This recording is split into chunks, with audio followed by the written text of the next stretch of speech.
सक्षम police times, news 112, सक्षम जनतेचा आवाज।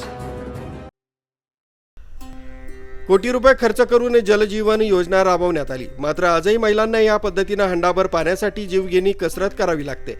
रात्रीचा दिवस करून या अशा पद्धतीने खड्ड्यातून पाणी भरावं लागते। कोटी रुपये खर्च केले, मात्र अद्याप एकही थेंब पाणी हंड्यात पोहोचलंच नाही। त्र्यंबकेश्वर तालुक्यातील तळेगाव ग्रामपंचायत पैकी सोपारपाडा या ठिकाणी महिलांना या पद्धतीनं रात्री पाणी भरण्यासाठी अशा खड्ड्यातील पाणी भरावं लागतंय।